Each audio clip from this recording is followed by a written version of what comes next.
Hello everyone, welcome back to my channel. तो आज की वीडियो जो है बहुत ज़्यादा इंटरेस्टिंग, इन्फॉर्मेटिव और अमेजिंग होने वाली है, क्योंकि मुझसे क्वेश्चन काफ़ी बार पूछा गया है और नर्सेस के माइंड में भी आता है, बहुत सारे लोगों के माइंड में आता है, क्या नर्सेज मेडिसिन लिख सकती हैं, क्या नर्सेज अपना क्लिनिक खोल सकती हैं।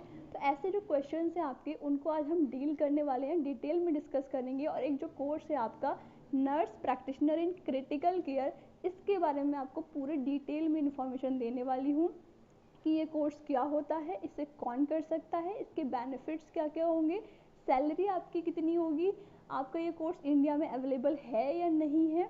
ये सारी चीज़ों पे हम डिस्कस करेंगे, तो प्लीज़ वीडियो को एंड तक देखना। और जो इस कोर्स की सैलरी है वो मैं आपको लास्ट में बताऊंगी, तो वीडियो को पूरा एंड तक बने रहना, ठीक है। और हाँ, अगर चैनल पे नए हो तो इसको सब्सक्राइब करके बेल आइकन को ज़रूर प्रेस कर देना, ताकि कोई भी अपडेट आपसे मिस ना हो, क्योंकि ये चैनल एक ऐसा पॉइंट है जहाँ पे आपको नर्सिंग ऑफिसर, नर्सिंग और जो नर्सिंग की अवेयरनेस वीडियोस हैं वो मिलती रहती हैं। तो आइए दोस्तों, स्टार्ट करते हैं वीडियो। सबसे पहले हम बात करें एनपीसीसी की, तो nurse practitioner in critical care, ठीक है। ये आपका 2 ईयर का पीजी लेवल का कोर्स होता है, ठीक है। इसको आप आफ्टर यूजी यानी कि अपनी ग्रेजुएशन के बाद कर सकते हैं। अब ये कोर्स होता क्या है, ठीक है। तो मैं आपको एक स्मॉल सा इंट्रोडक्शन देती हूँ इसके बारे में कि ये कोर्स क्या है।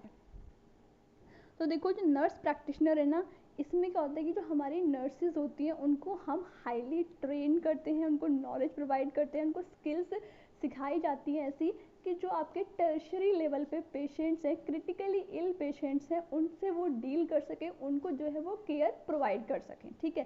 सिंपल सा मीनिंग आपका ये है। इसमें आपका क्या होता है कि nurse practitioner in critical care क्या करती है, आपकी हाईली स्पेशलाइज्ड रोल होता है नर्सेज का, आपकी जो मेन फोकस करता है आपका एडवांस केयर पे, किस पेशेंट्स को, जो क्रिटिकली इल पेशेंट्स हैं, बेसिकली आपके आईसीयू में, ठीक है। ये आपका एक छोटा सा इंट्रोडक्शन हो गया कि नर्स प्रैक्टिशनर होते क्या हैं, ठीक है। मतलब जो आपकी नर्सेज हैं उनको ट्रेन करा जाता है इस तरीके से कि वो क्रिटिकली इल पेशेंट्स को केयर प्रोवाइड कर सकें। तो ये हमारा इंट्रोडक्शन हो जाता है, ठीक है। अब बात करते हैं इसके ओरिजिन की, ये स्टार्ट कहाँ से हुआ। तो देखो, सबसे पहले आपको जो ये कोर्स था ना, ये यूएसए में आया था। यूएसए के बाद आपका यूके में आया, यूके के बाद आपका ऑस्ट्रेलिया में आया। इस तरीके से आपका ये कोर्स आगे आगे चलता गया, और फिर आपका 2015 में ये कोर्स इंडिया में आया, ठीक है। जो लोग बोलते हैं कि नर्सिंग में स्पेशलाइजेशन नहीं होता है, तो ऐसा बिल्कुल नहीं है, नर्सिंग में भी स्पेशलाइजेशन होता है। अगर आप चाहते हो कि वो उन स्पेशलाइजेशन पे मैं वीडियोस बनाऊं, तो मुझे कमेंट सेक्शन में ज़रूर बताना, अगर ज़्यादा कमेंट्स होंगे तो मैं वीडियो बनाऊंगी, ठीक है। तो आपका पहले यूएसए में आया, यूके में आया, ऑस्ट्रेलिया में आया, उसके बाद आपका ये इंडिया में आया, ठीक है। ये आपका इसका ओरिजिन था nurse practitioner in critical care का। अब बात करते हैं एलिजिबिलिटी क्राइटेरिया की, ठीक है। तो एलिजिबिलिटी क्राइटेरिया क्या होगा, अगर आपने अपना बीएससी नर्सिंग की डिग्री कंप्लीट कर रखी है, या फिर आपने पोस्ट बेसिक बीएससी नर्सिंग कर रखा है, तो आप इस कोर्स को कर सकते हो। देखो, कुछ इसके यहाँ पे पॉइंट्स हैं। नंबर 1 है कि आपकी बीएससी नर्सिंग या फिर आपका post basic BSc nursing complete होना चाहिए। नंबर 2 आपका आता है, आपके पास में क्लिनिकल एक्सपीरियंस होना चाहिए, कम से कम 1 साल का आपके पास क्लिनिकल एक्सपीरियंस होना चाहिए, वो भी क्रिटिकल केयर यूनिट में, ठीक है। सेकेंड पॉइंट ये हो गया। नंबर 3 आपका आता है कि आपके पास में आपका लाइसेंस होना चाहिए, यानी कि जो आपने बीएससी नर्सिंग कंप्लीट करा है उसके बाद में आप किसी भी स्टेट काउंसिल या फिर आईएनसी से रजिस्टर्ड होने चाहिए एज अ रजिस्टर्ड नर्स। ये 3 पॉइंट्स हैं आपके, जो आपको ध्यान में रखने हैं। अगर आप ये फुलफिल कर रहे हो तो आप इस कोर्स के लिए एलिजिबल हो, ठीक है। एज की बात करें तो आपकी अप्रॉक्सीमेटली 24 से 48 ईयर्स तक की एज जो है वो यहाँ पे देखी गई है, बाकी ये इंस्टीट्यूट टू इंस्टीट्यूट वेरी कर सकती है, ठीक है। तो ये आपके कुछ एलिजिबिलिटी क्राइटेरिया हो गया। इसमें ऐसा कुछ नहीं है कि मेल कर सकते हैं, फीमेल नहीं कर सकती है, फीमेल कर सकते हैं, मेल नहीं कर सकती, इसको दोनों कर सकते हैं। अब बात आती है इसके ड्यूरेशन की, ठीक है, ये कितने साल का होता है। तो देखो, ये आपका पीजी लेवल का कोर्स है, यूजी के बाद में हो रहा है, ठीक है। तो इंडिया में जो है ये 2 साल का कोर्स होता है आपका। इसमें आपके थ्योरेटिकल नॉलेज भी आपको दी जाती है, लेकिन इसका जो मेन फोकस होता है वो आपके प्रैक्टिकल वर्क पे होता है, ठीक है। बाकी आपके जो अब्रॉड में ये कोर्स कुछ आपका अप्रॉक्स 1.5 ईयर तक में भी कंप्लीट हो जाता है, कंट्री टू कंट्री वेरी कर सकता है, ठीक है। लेकिन इंडिया में ये 2 साल में कंप्लीट होता है। अब बात आती है इसकी स्टडी टाइप की, इसमें हमें क्या क्या पढ़ना पड़ेगा। तो मैं आपको शॉर्ट सा बताऊंगी यहाँ पे कि क्या क्या सब्जेक्ट्स आपके रहते हैं। बाकी अगर आप चाहते हो कि डिटेल में मैं आपको बताऊँ कि इसमें क्या क्या सब्जेक्ट्स पढ़ने पड़ते हैं, वो सब्जेक्ट्स क्या होते हैं, उनकी डिटेल में हम डिस्कस करें, तो प्लीज़ मुझे कॉमेंट सेक्शन में बताना।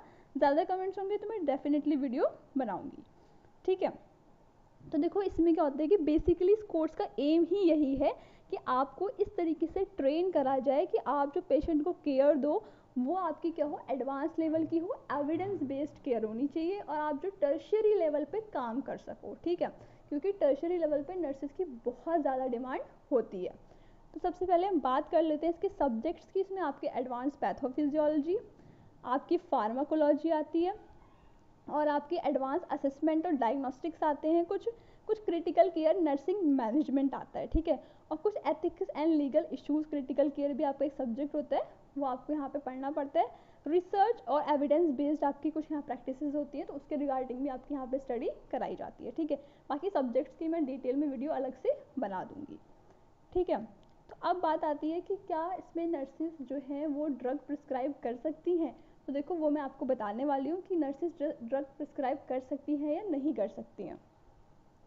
तो सबसे पहले हम बात कर लेते हैं इसकी फ़ीस की। तो देखो फ़ीस जो है ना, इंडिया में अभी जो है आपका मोस्टली जो 35 या 30 कॉलेजेस जो आपकी हैं जो NPCC कोर्स करा रहे हैं, तो उसमें कुछ गवर्नमेंट है और बाकी आपके प्राइवेट हैं, ठीक है।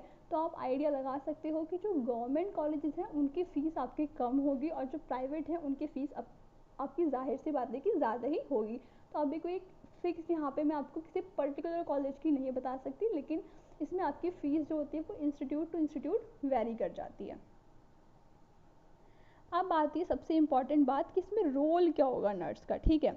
कि हम ये कोर्स कर रहे हैं तो इसके बाद हमें काम क्या करना पड़ेगा, ऐसा क्या है इस कोर्स में, ठीक है।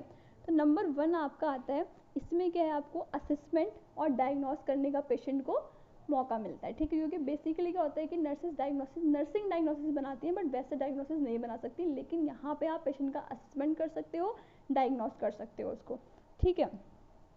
नंबर 2 आता है क्रिटिकली इल पेशेंट्स को मैनेज कर सकते हो। इसमें क्या होता है कि आप खुद से, आपको डॉक्टर के ऑर्डर की ज़रूरत नहीं होगी, आप खुद से इसमें डायग्नोस्टिक टेस्ट प्रिस्क्राइब कर सकते हो पेशेंट को कि हाँ आपको ये उसकी कंडीशन के अकॉर्डिंग आपको लगता है कि हाँ उसे ये डायग्नोस्टिक टेस्ट कराना चाहिए, तो आप उसको ऑर्डर दे सकते हो। कुछ मेडिकेशंस हैं जो आप प्रिस्क्राइब कर सकते हो। आपकी कुछ यहाँ पे जो लीडरशिप क्वालिटीज़ होती हैं वो बिल्ड हो जाती हैं। तो ये कुछ रोल्स हैं जो आप वहाँ पे प्ले कर सकते हो। आप एज ए एजुकेटर, आप as a consultant, as a researcher, ये सब आपके यहाँ पे रोल्स रहते हैं। तो ये कोर्स करने के बाद में आपको थोड़ी सी यहाँ पे अथॉरिटी मिल जाती है, तो आप कुछ ड्रग और कुछ डायग्नोस्टिक टेस्ट को प्रिस्क्राइब कर सकते हो, ठीक है। तो ये आपका रोल्स एंड रिस्पॉन्सिबिलिटीज़ यहाँ पे हो गई, ठीक है। अब बात करते हैं इसमें हम सैलरी की। सैलरी कितनी होती है। तो देखो इंडिया में जो है ना, आप अराउंड 10 लाख तक आप एक्सपेक्ट कर सकते हो कि इतनी सैलरी आपको मिल सकती है, ठीक है। 3 लाख से लेके 10 लाख पर एनम, ठीक है, पर एनम की बात कर रही हूँ यहाँ पे मैं। इतनी सैलरी आप एक्सपेक्ट कर सकते हो, लेकिन ये सैलरी भी जो है आपकी वेरी कर सकती है इंस्टीट्यूट टू इंस्टीट्यूट, और आपको कितना एक्सपीरियंस है, ठीक है, इस पर ये वेरी कर सकती है। बाकी अगर आप अब्रॉड में देखोगे तो अब्रॉड में इसकी बहुत ज़्यादा सैलरी है और बहुत ज़्यादा डिमांड भी है, क्योंकि ये कोर्स इंडिया में अभी नया नया आया है, बहुत सारे लोगों को अवेयरनेस नहीं है, इसलिए इंडिया में अभी इतनी ज़्यादा सैलरी और इतनी ज़्यादा इसकी मतलब डिमांड नहीं है। लेकिन अगर आप अब्रॉड में देखोगे, USA, UK, कनाडा, ऑस्ट्रेलिया, तो वहाँ पे इस कोर्स की बहुत डिमांड है, वहाँ पे बहुत ज़्यादा नर्सेज को रिस्पेक्ट भी मिलती है, और वहाँ पे बहुत अच्छी सैलरी भी मिलती है, ठीक है। तो वहाँ पे आप सैलरी जो है वो बहुत ज़्यादा हाई एक्सपेक्ट कर सकते हो, ठीक है। तो अब बात करते हैं इसके स्कोप की, ठीक है, इसमें स्कोप क्या होगा। तो जो आपके NPCCs के रोल होते हैं ना, वो बहुत ज़्यादा हाई लेवल के होते हैं। इस पर आपको टर्शरी केयर में पेशेंट को केयर प्रोवाइड करनी है, और ये कोर्स ऐसा है इसकी डिमांड बढ़ती जा रही है, ठीक है। तो आप ऐसा बिल्कुल नहीं सोच सकते कि हाँ ये कोर्स करने के बाद में हमारा टाइम वेस्ट, पैसा वेस्ट, ऐसा कुछ नहीं है।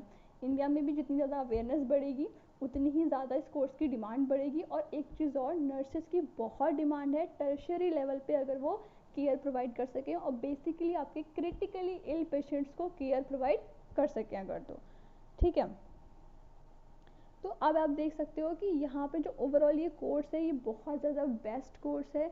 इसको करने के बाद में आपकी जो नर्सिंग की डिग्री है वो आपकी बहुत ज़्यादा एडवांस हो जाती है। आपको जो है ऐसे एडवांस जो इंस्ट्रूमेंट्स हैं, ड्रग्स हैं, आप वो प्रिस्क्राइब कर सकते हो, आप डायग्नोस्टिक टेस्ट करा सकते हो, आपकी जो सैलरी है वो अच्छी हो सकती है। तो ओवरऑल ये कोर्स बहुत ज़्यादा अच्छा है। तो आई होप कि मैंने आपके जितने भी डाउट्स थे वो सारे क्लियर कर दिए होंगे। अगर कोई डाउट रह जाता है तो मुझे कमेंट सेक्शन में बताना। अगर ज़्यादा कमेंट्स आएंगे तो मैं डेफिनेटली वीडियो बनाऊंगी इसके कॉलेजेस पे भी और सब्जेक्ट्स पे भी, ठीक है। तो देखते हैं कि कमेंट सेक्शन में कितने कमेंट्स आते हैं। बाकी ये वीडियो आपको कैसी लगी तो प्लीज़ इसको ज़्यादा से ज़्यादा लाइक ज़रूर करना, क्योंकि ये वीडियो बनाने में बहुत ज़्यादा मेहनत लगी है। इतनी ज़्यादा रिसर्च आपकी सब चीज़ करने के बाद में मैं ये वीडियो बना रही हूँ। तो प्लीज़ इस वीडियो को ज़्यादा से ज़्यादा लाइक करना, शेयर करना अपने दोस्तों के साथ में। और कोई भी डाउट, कोई भी क्वेरी हो तो पूछ लेना कमेंट सेक्शन में। चैनल पे नए हो तो उसको सब्सक्राइब करके बेल आइकन को प्रेस कर देना। और तब तक के लिए thank you and have a nice day.